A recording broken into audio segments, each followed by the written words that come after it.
columns is known as the Giant's Gate. The story goes that Finn McCool was so fed up of stubbing his toe on the rocks as he walked from one bay to another, he dug it out with his bare hands. I hate stubbing my toe as well, don't you? Although if I'd been Finn, I'd have probably just bought some sturdy shoes. Maybe they didn't have his size.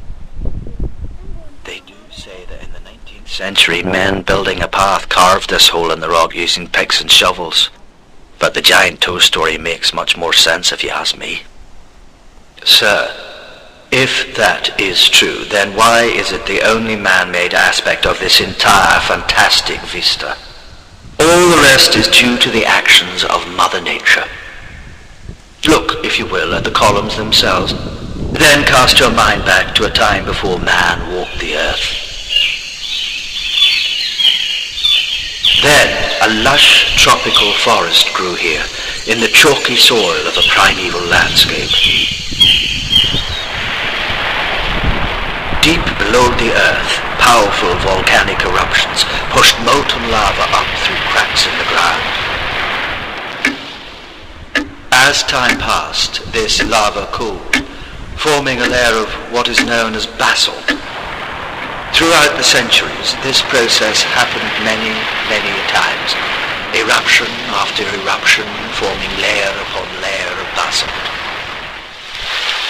When the eruptions finally stopped, the gradual action of the wind and the rain slowly wore away a huge dip in the basalt layers, which eventually became a deep valley.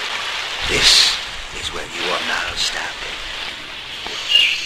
For a time all was well, and life flourished.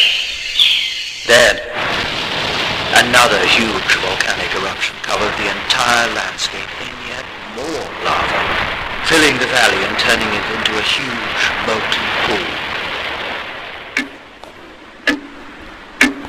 Once again the lava turned into basalt as it cooled. At the surface, near the open air, it cooled down quickly. As it hardened, it contracted and began to crack. The relative speed of this process caused the cracks to form random, chaotic patterns. At the bottom of the pool, however, further away from the elements, the lava took much longer to cool down. This slower process made the cracks, which formed a much more regular shape, hexagonal in fact. Centuries later, during what I like to call the Age of Ice, temperatures dropped to below freezing and huge glaciers of solid ice slid across the ground. The top layers of basalt were gradually worn down. All that was left were the hexagonally cracked rocks which sat in the valley at the bottom of the lava pool.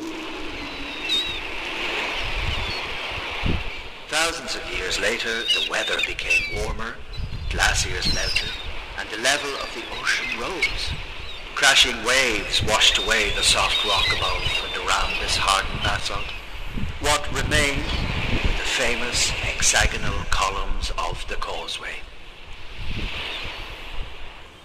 The process continues to this day. If I were to come back in 1 million years, I dare say I would find the whole landscape entirely different. You know, it's a pity Sir Thomas Molyneux isn't here. I bet he would know all about rock science and stuff. I am here, and it's called geology. Of course, Finn McCool had his relations here too.